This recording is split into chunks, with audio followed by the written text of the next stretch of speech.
Hi everyone, this is Sheila Shaffie and welcome back to ProcessArc's channel where we provide you with digestible business insights.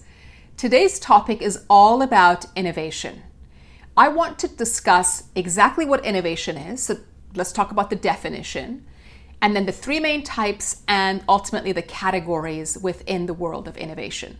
And I think this is important because we bandy around this term a lot in the industry, and some of us are actually involved in the realm of innovation or being asked to think in an innovative way or provide innovative ideas to the company. And it's very difficult to figure out exactly what that means. Are you asking me to think like an Apple or a Google?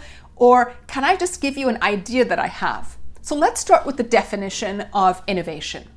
And I know that innovation and invention are sometimes used interchangeably, but in reality, they're totally different things. So the mathematical equation behind innovation is invention multiplied by commercialization. So essentially it means that in order for us to have an innovation, we have to have come up with something totally new and something inventive. And we have to also commercialize that idea so that it gets adopted by people. So if we have a fabulous idea, but we can't take it to market, we don't have a way to take it to market for people to adopt it, well, guess what? We don't really have innovation at play. Or we may have an invention that we think it's really good and we find a way to take it to market for people to see what it is, but they don't adopt it at the end of the day. So we have great commercialization strategy, but a very poor invention. Then again, the innovation is lacking in that realm. So just remember that invention and innovation are totally different things. In order for innovation to take place, it has to go to the marketplace and people have to adopt and start using it. With the definition out of the way, let's now talk about the three main categories. Under the categories of innovation, we've got technology, we've got process, and business models. So technology is probably where a lot of focus and attention has been around new ways of doing business, solutions like even the cell phone is a technological advancement that took place roughly around 10 years ago. So technology is probably something that we have a lot of clarity around when it comes to innovation. Process is where we've been talking a lot about in this channel, is all around doing things in a different way. And business model is ultimately changing the way you operate, you interface with your customers, the way you create value and you commercialize things in order to make money.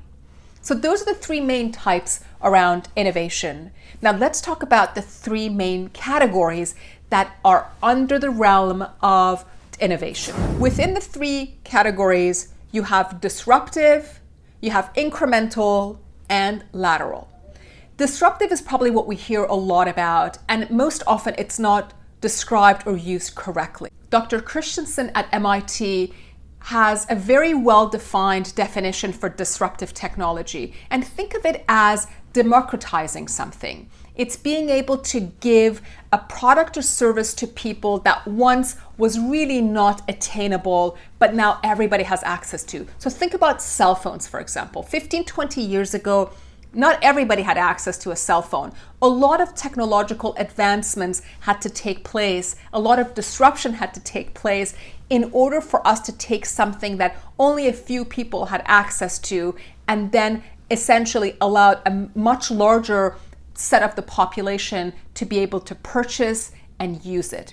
Or even think about Ford's T-model automobile. Before that, before the assembly lines in Detroit, only a handful of extremely wealthy people were able to actually use or purchase a vehicle. It was through Ford's changes of how a car was going to get manufactured that that entire product got commercialized. A lot of what's happening in the marketplace is being categorized as disruptive, but if you really begin to look at it, they're only fixing a piece of what is wrong in a particular industry or a particular line of business.